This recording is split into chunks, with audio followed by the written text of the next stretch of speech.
อันนั้นบ่แมนทิมบ่นะฮะบ่เรือก็ไปตลกวางแทมบ่แม่นไม่สั่งโดนพอตลกวางพอตะลุอ่ะพอคิโก้อ้าวมีพอคิโก้อีกบ่ไอเดี๋ยวนี้โทษพี่น้องเอ้ยมีพอคิโก้อีกเลยเด้อพอคิโก้โดยไม่อันหนึ่งนี่บาลาเพิ่นว่าไม่พอคิโก้เอาไปให้คนอยู่นะไอเจ้าเป็นพอขี้เกียจบ่เนาะนับเด้อนั่นน่ะ3แล้ว4 5นับนี้ได้5แล้วเด้อแมนคิดว่าพอขี้โก้ไปให้พอขี้เกียจเนาะพี่น้องเอ้ยเอา5เด้อย อกเด้อไอเด้อตลกแล้วนะตลกเพิ่นว่าตลกหลายบ่เด้อันนี่อันเดียวในเขาพอขี้โก้นี่บ่ละพอขี้เกียจสิไปให้เพิ่นกระจายย่อดเดียวเนาะเราสัญญานับได้5แล้วเมื่อกี้นี่5อะไรก็7ไอนับเด้อนับเสือกันได้บ่ละ7แล้ว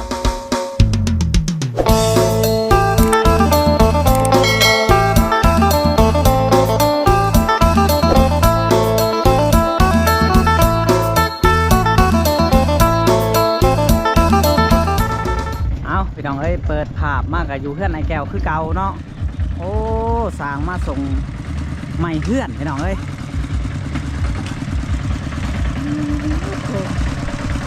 งามเด้อพี่น้องเอ้ยใหม่รุ่นนี้เนาะเฮานาจะได้เอาน้ำเบาลาก่อนพี่น้องบนผักแล้วเนาะ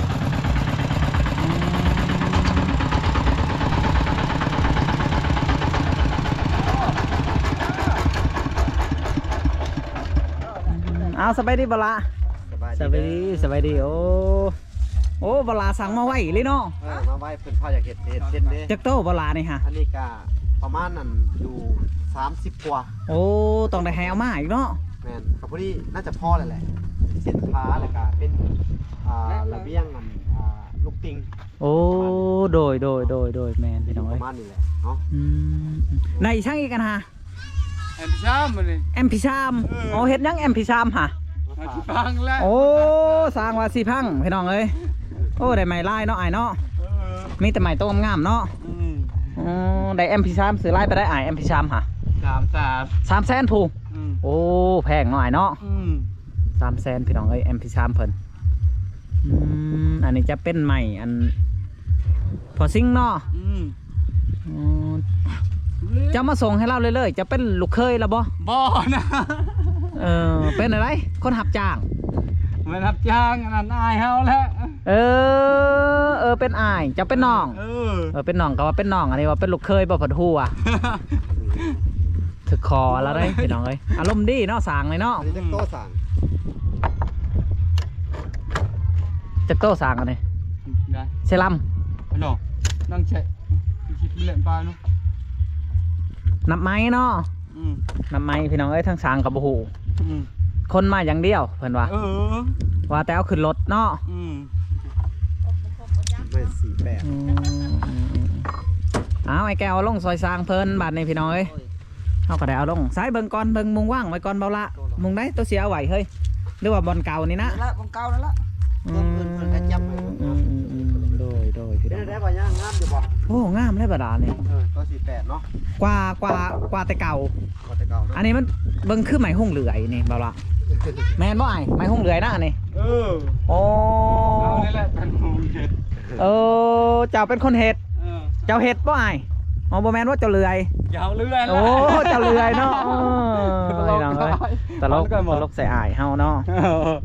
เห็นเพิ่นมักตลกเฮากับตลกใส่พี่น้องเอ้ยบ่ได้เว้ากับบ่ได้หัวเนาะไอ้เนาะโอ้พี่น้องนำถึงตะก้อนเนาะอันนั้นบ่แมนทิมบ่นะฮะบ่เรือก็ไปตลกวางแทมบ่แม่นไม่สั่งโดนพอตลกวางพอตะลุอ่ะพอคิโก้อ้าวมีพอคิโก้อีกบ่ไอเดี๋ยวนี้โทษพี่น้องเอ้ยมีพอคิโก้อีกเลยเด้อพอคิโก้โดยไม่อันหนึ่งนี่บาลาเพิ่นว่าไม่พอคิโก้เอาไปให้คนอยู่นะไอเจ้าเป็นพอขี้เกียจบ่เนาะนับเด้อนั่นน่ะ3แล้ว4 5นับนี้ได้5แล้วเด้อแมนคิดว่าพอขี้โก้ไปให้พอขี้เกียจเนาะพี่น้องเอ้ยเอา5เด้อย อกเด้อไอเด้อตลกแล้วนะ ตลกเพิ่นว่า ตลกหลาย ไอ้ยังคิดส่งเจ้าอื่นนะว่า บ่เด้อัน นี่อันเดียวในเขาพอขี้โกะนี่เบาละ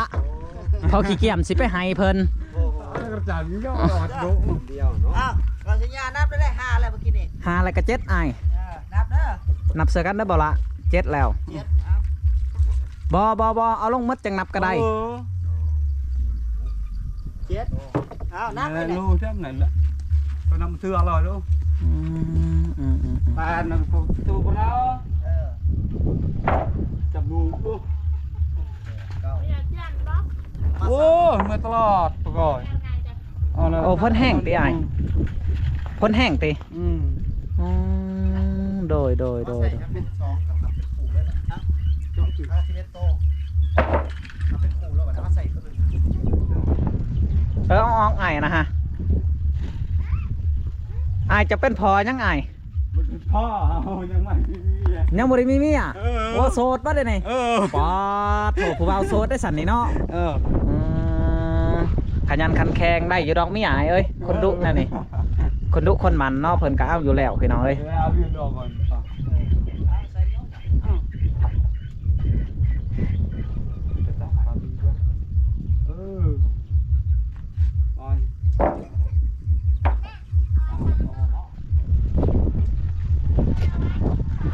เปรี้ยมุงไปจะเราตื่นอยู่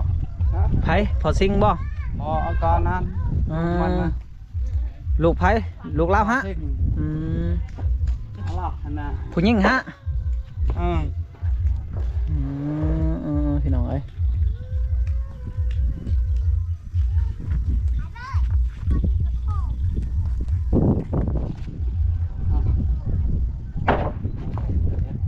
วานเล็กกะอ้าย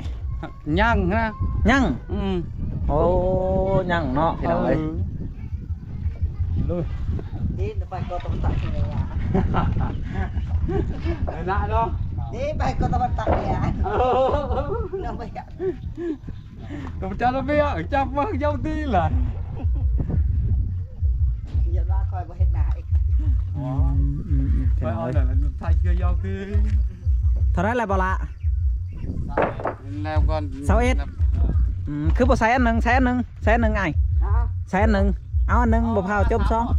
เอามาซ้ำมานะ เอามาซ้ำเป็นเสาสีจากนับครูเอามันจังบ่เกอะ น่ะบาปเจ้าว่ะ บ่ ทัศสี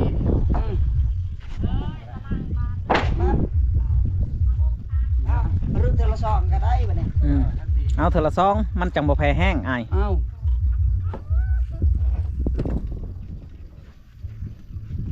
เจ้าหกจ้ะนี่ก็ไม่รู้ปักอะไรเดี๋ยวแต่ตามมันน่ะไ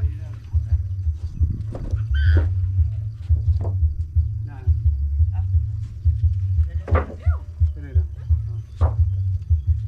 ไปกันหนุก เป็นได้ไอ้นะฮะ เดี๋ยวเทียบแล้วบอกได้กี่ช็อตเดี๋ยวนะเดี๋ยวมีเงินก้อน แมนบ่ลูกเล่าเลยฮะ ประมาณ บ่แมนเนาะลูกเราเป็นอะไรลูกเรา กาลอเคยดิ โอ้ลูกเราเป็นอะไรเนาะพี่น้องเอ้ย ลูกลาได้เนาะ ลูกลา ใส่เทียบแปะ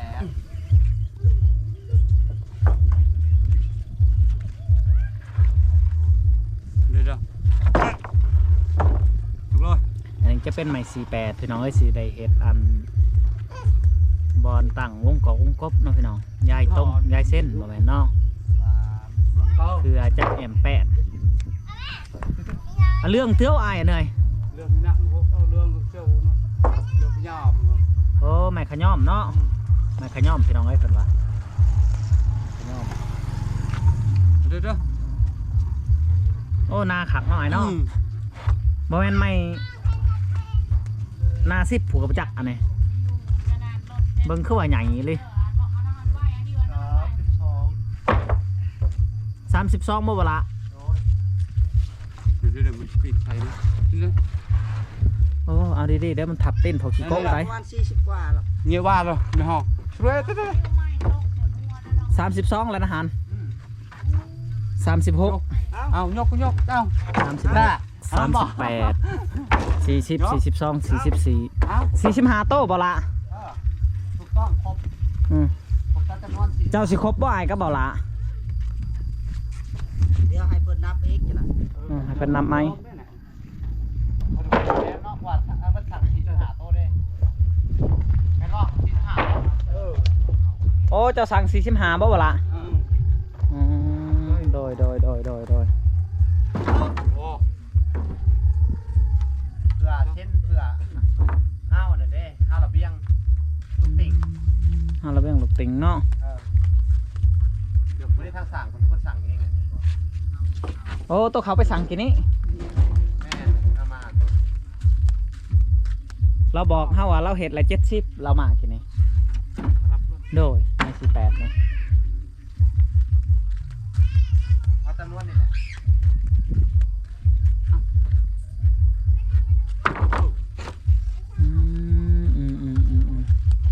ผักแล้วน้อยแก้ววันนี้เนาะ แต่เขารอดเยอะเลยป่ะยกแล้ว ฟ้าฉันไปเอาลายแผลแก้ว ทำไมยกทิ้งแย่กันแต่พี่เขาเนาะร้ายเท่านั้นนะ บ่แพ้เล่าได้หรอวะ ก็ แล้วหลัง พอขี้เกียจเฮ็ดในห้อยเนาะพอทีเดียว พอขี้โกะสู้บ่ได้ได้หน่อยเนาะ ยกเลยเอาเหาะเลย ครบเป็นบ่ เดี๋ยวจะดับเลยนะ นับดูเจ้าบ่ค่อยนับ45แล้วเจ้าผู้เป็นเจ้าของเจ้าก็นับอ้าย แม่ เอานับครบแล้ว เท่าไรเจ้าครบ นับอีกจังเกียร์กันบ่ 45เจ้านับกับ45บ่แม่น อยากให้เจ้านับอีกนะจะมันเถียงกันข้าง บ่ 46ของพอขี้โกะนี่เนาะพอขี้เกียจสิไปให้บ่ พอยังนั่นนี่พอกิโก้ พอขี้โกะ แม่นพอยอก พอกิโก้เป็น อ้าวเฮาว่าพอตะลู่อ่ะ พัดละปา ตะลู่กับขี้โกะแหละภาษาลาว เพิ่นตลอดคนรู้บัดนี้ ของพอตะลู่อ่ะนี่เนาะอ้ายเนาะกับพอขี้โกะ เป็นคนเดียวกันบ่ แม่น ตะลวกกับกิโก้อันเดียวกันเนาะ เจ้าห้านบ่ไปอ้ายเจ้าห้านบ่ไปเอาใหม่ให้เรานี่ ฮันจัง อ้าวเราเป็นพอขี้โกะเจ้าเป็นพอขี้เกียจเจ้าหน่อยกว่าเจ้าบ่ย่านบ่หยอกสร้างเพิ่นพี่น้องเอ้ยพอได้ฮู้ว่าป๊อดผู้สร้างใหญ่ก็ยางมาเบิ่งเลยพี่น้องเนาะแม่น เป็นไรไอ้แก้วความรู้สึก ดีใจ ชื่อเท่าไรอ้ายนี่คือหลอกขักแท้นี่ฮะ ดู ฮะ คือหลอกขักซื้อเท่าไรนี่ เอา ฮะ เลยครับ ให้พอซิงบ่มาเอาเงินน่ะให้พอซิงก็ได้มาเอาเงินเด้อ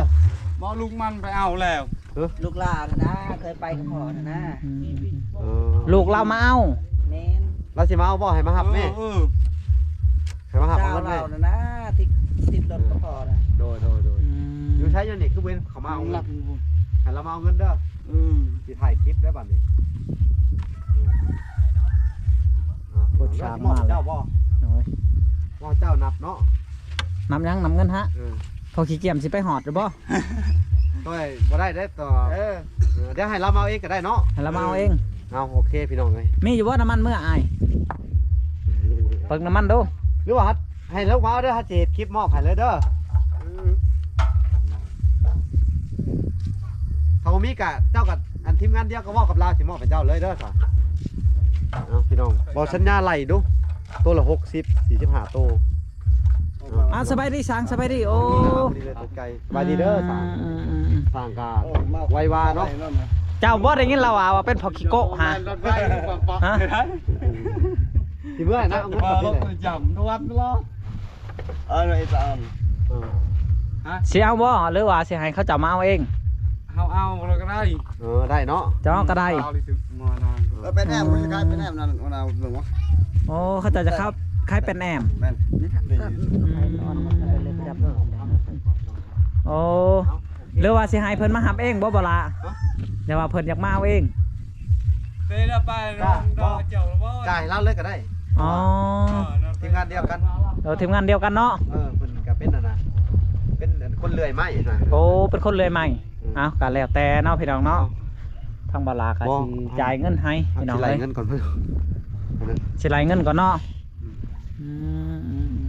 พี่น้องเอ้ยสิไล่ล่องเบิ่งใหม่45โตโตก็45นี่บ่ละมาคูณบัดนี้คูณ60บ่ 60 บ่เฮ็ด60ก็ได้2ล้าน7แสน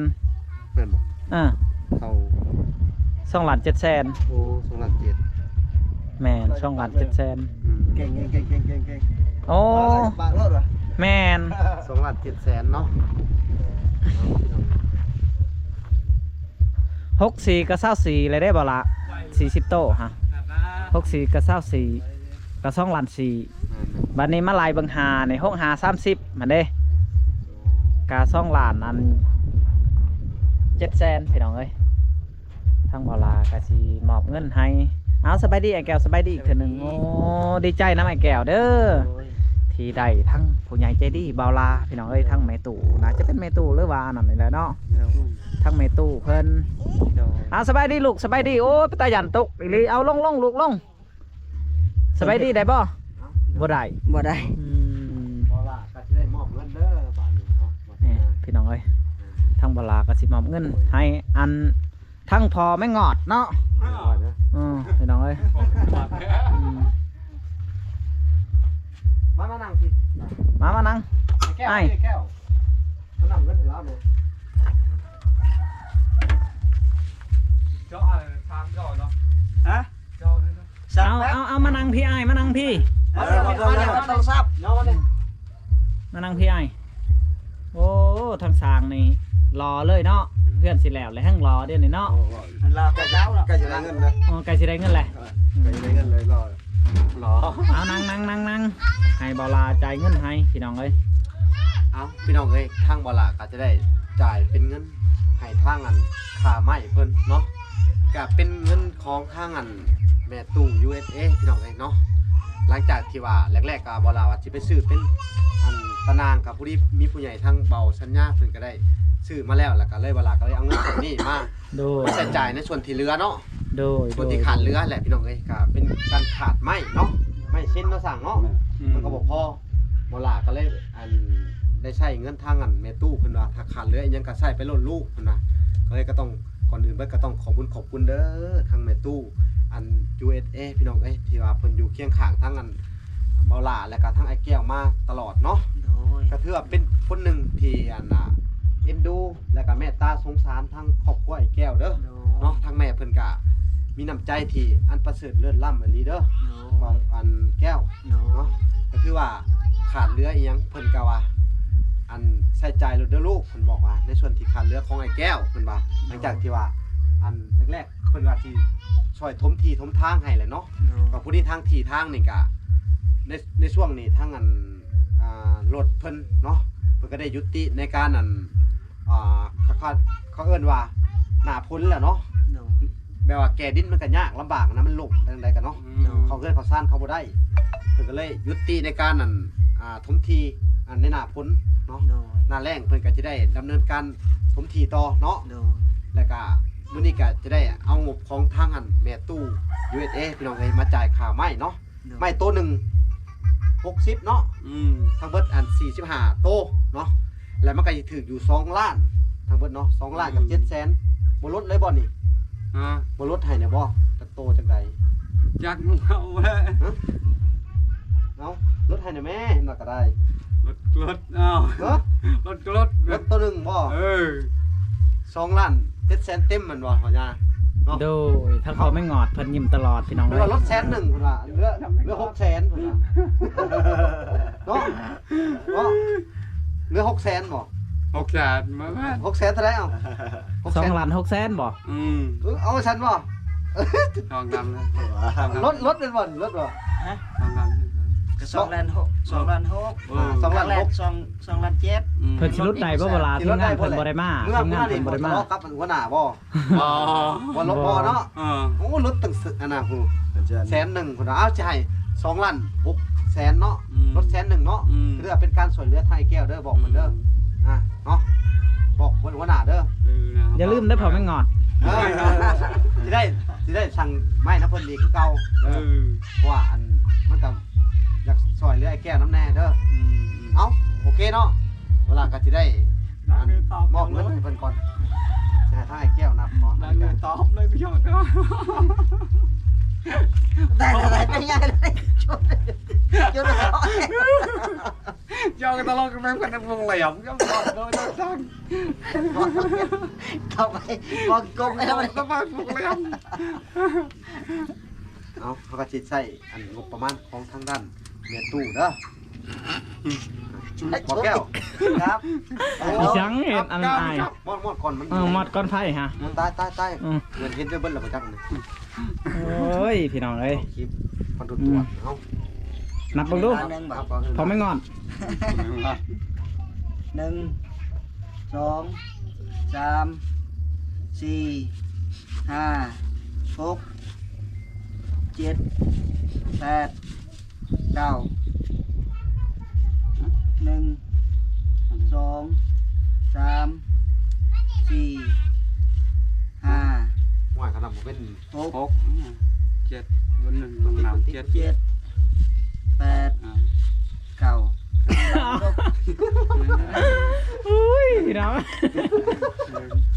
ขอโทษขออภัยเนาะไอ้แก้วรับเนาะ 4 5 6 7 8 9นะ เออ เอาสร้างอีกดู ว่าดอกบ้านนั้น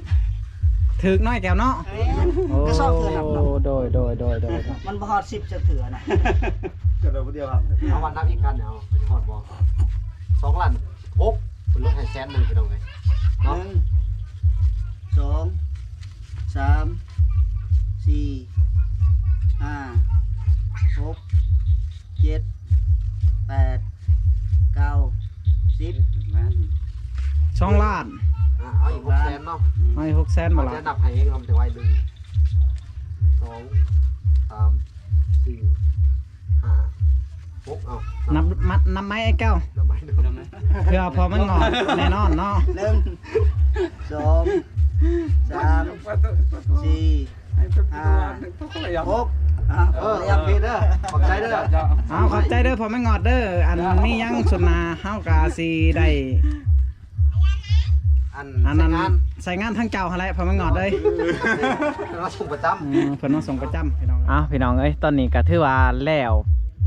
เป็นเสร็จสิ้นเนาะทางที่เข้ามาส่งใหม่ให้เบาลาพี่น้องเอ้ยบื้ออื่นสร้างก็จะได้ดำเนินต่อพี่น้องเนาะ